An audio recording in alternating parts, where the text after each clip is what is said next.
सुरू झाली आणि आता सर्व प्रकारे छत्तीसगडशी आपल्याला जोडण्याचं काम हे आपण त्या ठिकाणी करतो आहोत। त्यासोबत पेनगुंडा येथे नवीन आउटपोस्ट आपण तयार केलं आणि त्या ठिकाणी कार्यक्रम झाला।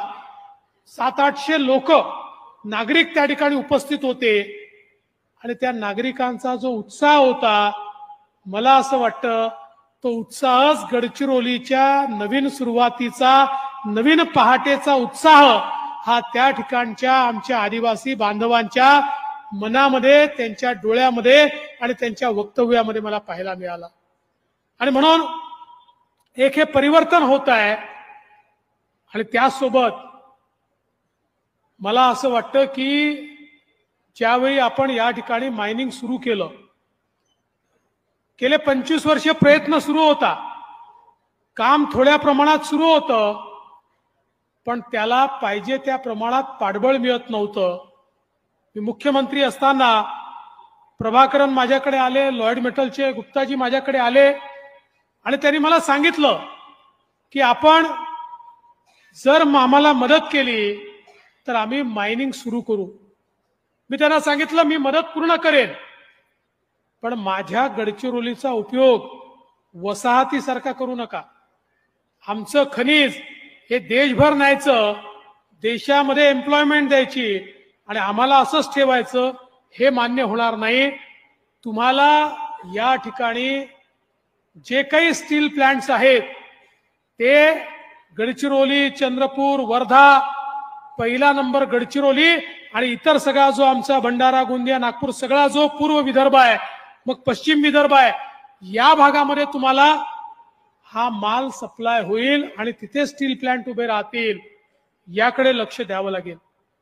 आणि त्यांनी त्याला होकार दिला आणि त्याच पद्धतीनं मोठ्या प्रमाणात आपल्या पोलिसांनी मदत केली आणि माओवाद्यांचा विरोध असतानाही या ठिकाणी मायनिंग आपण सुरू केलं।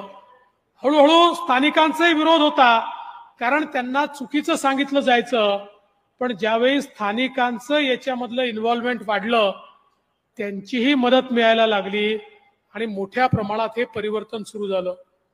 कोनसरीच्या प्रकल्पाचं भूमिपूजन 2018-19 मी केलं। ज्यावेळेस हे भूमिपूजन केलं त्यावेळी लोक असं म्हणायचे भूमिपूजन तर अनेक होतात, पण गडचिरोलीमध्ये प्लांट येऊ शकत नाही, काम होऊ शकत नाही। आज मला याचा मनापासून आनंद आहे की आपण ज्या गोष्टीचं भूमिपूजन केलं त्याचं उद्घाटन करण्याकरता देखील या ठिकाणी उपस्थित आहोत आणि पुढच्या टप्प्याचंही भूमिपूजन झालेलं आहे। आज आपल्याला माहिती आहे जवळपास या ठिकाणी DRI प्लांट आहे 400 कोटीचा, पेलेट प्लांट आहे 3000 कोटीचा, आयरन ग्राइंडिंग प्लांट आहे 2700 कोटीचा, त्यासोबत CSR ऍक्टिव्हिटीमध्ये गारमेंट युनिट असेल, कालिअम्मल हॉस्पिटल असेल, राज विद्यानिकेतन असेल, मोठ्या प्रमाणात जवळपास 6200 कोटी रुपयाची इन्व्हेस्टमेंट ही ऑलरेडी झालेली आहे। 9000 लोकांना या ठिकाणी रोजगार मिळतो आहे आणि 25,000 कोटी रुपयाची इन्व्हेस्टमेंट होऊन 20,000 आमच्या स्थानिकांना या ठिकाणी रोजगार मिळणार आहे। म्हणजे गडचिरोलीच्या युवांच्या जीवनामध्ये मोठं परिवर्तन हे या ठिकाणी होणार आहे।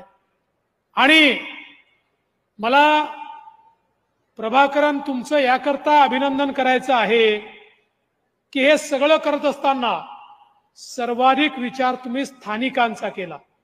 स्थानिकांना प्रशिक्षण मिळालं पाहिजे, त्यांना रोजगार मिळाला पाहिजे, याकरता तुम्ही जे काम करतात हे अत्यंत महत्वाचं आहे। सगळ्यात मोठं कमिटमेंट काय आहे? या ठिकाणी जी गुंतवणूक होते त्या गुंतवणुकीच्या कंपनीचे मॅनेजिंग डायरेक्टर प्रभाकरन असतील, पण त्याचे मालक प्रभाकरन नाही, त्याचे मालक तुम्ही या ठिकाणी कंपनीचे कर्मचारी आहात।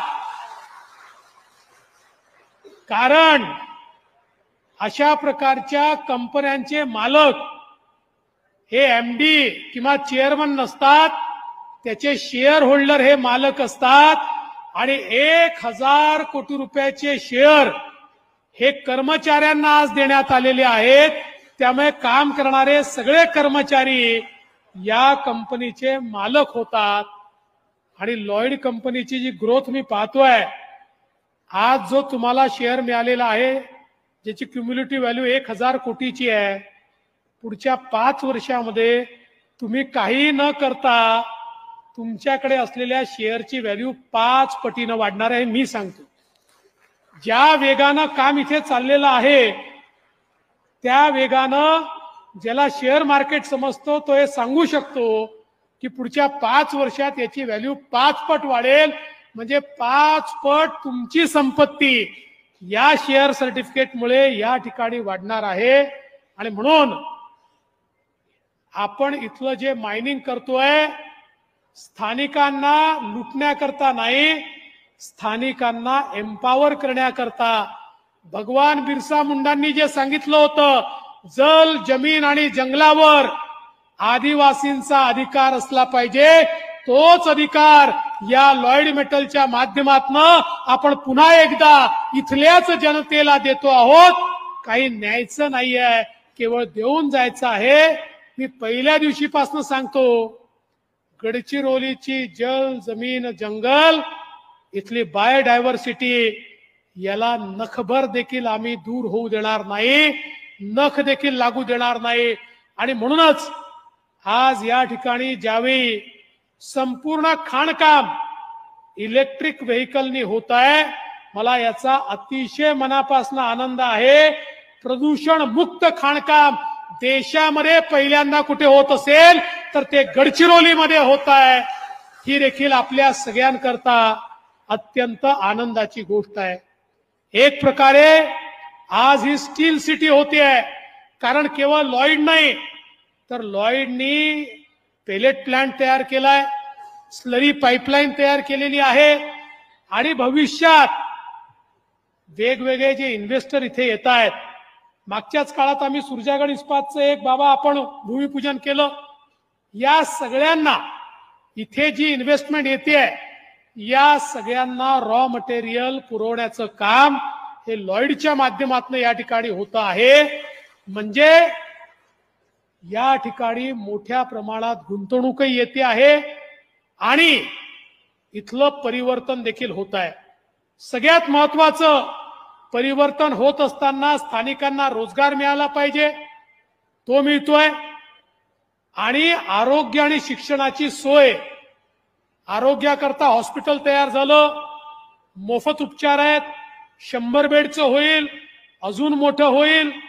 आणि त्यासोबत जी शाळा CBSE पॅटर्नची सुरू केली आहे, पुढच्या काळामध्ये 12,000 आमच्या मुलांना मोफत शिक्षण, CBSEचं शिक्षण या शाळेमध्ये मिळणार आहे.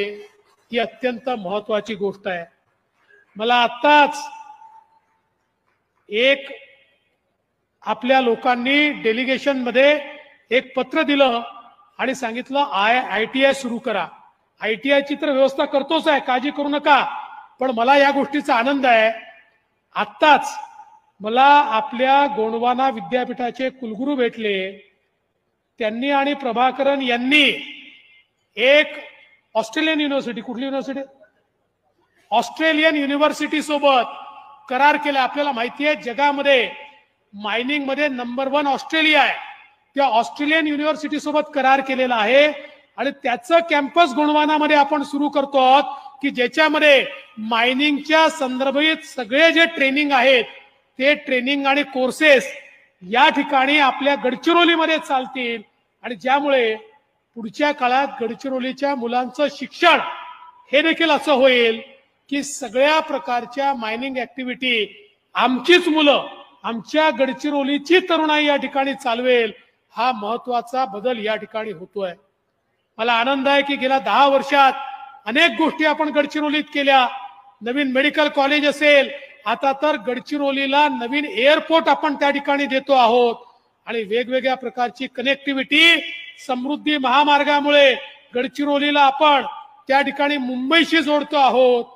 आणि पुढच्या काळामध्ये एक सर्वे आम्ही चालू केला आहे गडचिरोली वॉटरवेचा, की ज्या वॉटरवेमुळे गडचिरोलीला पोर्ट सोबत कनेक्ट करायचं आणि या ठिकाणी शिपिंगचं काम देखील सुरू होऊ शकेल किंवा शिपिंगच्या माध्यमातून ट्रान्सपोर्टेशनचं काम सुरू होऊ शकेल, हे देखील आता आम्ही सुरू केलेलं आहे. आणि म्हणून मी जे सांगतो, भविष्यामध्ये शेवटचं जिल्हा गडचिरोली नाही, महाराष्ट्राचं नाव येईल तर गडचिरोलीचा विचार त्या ठिकाणी होईल, गडचिरोलीचं नाव लोक घेतील.